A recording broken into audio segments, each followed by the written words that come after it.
नमस्कार, welcome to Odia cook food style. आजिर recipe सपुरी खट्टा। जदि आजिर खट्टा रेसिपी आपण मानंकु पसंद आसिला तेबे वीडियो को लाइक करिवे। मो चैनल रे नुआ थिले चैनल को सब्सक्राइब करंतु। तेबे चलंतु स्टार्ट करिबा आजिर रेसिपी। चलंतु एबे सपुरी को काटी नबा। खट्टा पाई गोटे मसला प्रिपेयर करनबा। एठी रसुण खंडे अदा, गोटे मीडियम साइज पियाज, 2 चम्मच सोरिष, हाफ चम्मच पानमधुरी, गोटे सुखिला लंका, गोटे बड़ चम्मच नेची जीरा। चलते मसला बाटी नबा।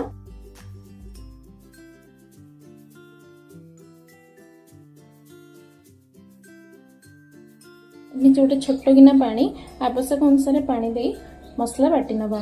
चिकनिया भाव बाटिबा।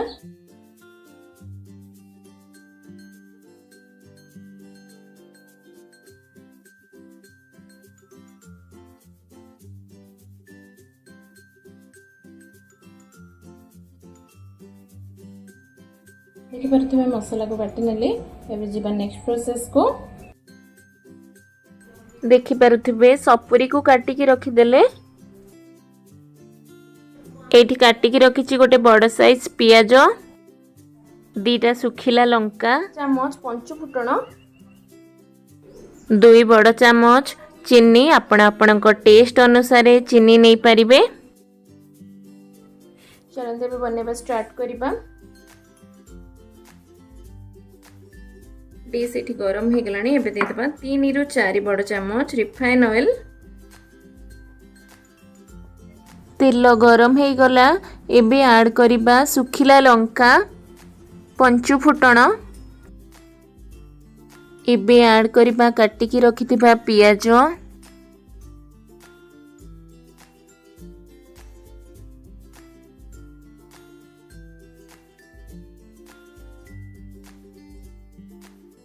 पियाज हल्का भाजी गला। एबे इथरे ऐड करिबा आधा छोट चम्मच हळदी गुंड,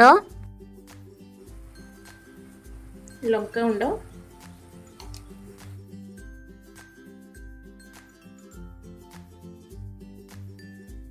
पियाज भाजी गला। एबे इथरे ऐड करिबा बाटी की रखिथिबा मसला। ऐड करिबा गोटे चम्मच होममेड गरम मसला। सोरिष मसला बेसी टाइम कषिबेनी, बस 1 रु 2 मिनिट पई कषि नबा, नहने पिता हे जिवो। एबे इथरे ऐड करिबा स्वाद अनुसार लूण।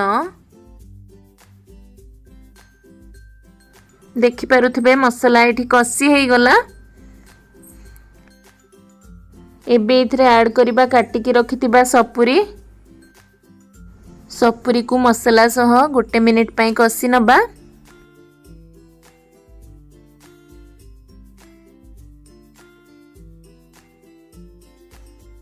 एबे गैस रो फ्लेम हाई रखी 1.5 ग्लास पानी ऐड करिबा। ए स्टेज रे ही ऐड करिबा चीनी।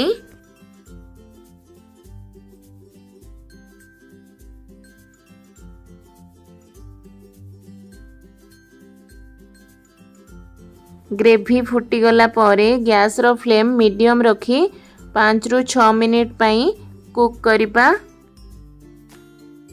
सपुरी खट्टा रेडी हे गला। गैस ऑफ करि दबा।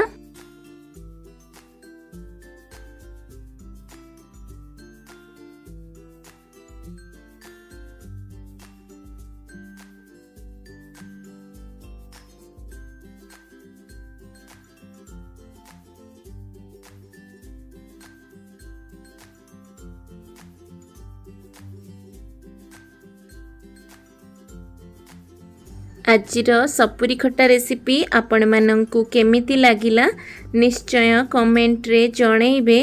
रहिली देखा हबो पुणी एक नुआ वीडियो रे। नमस्कार।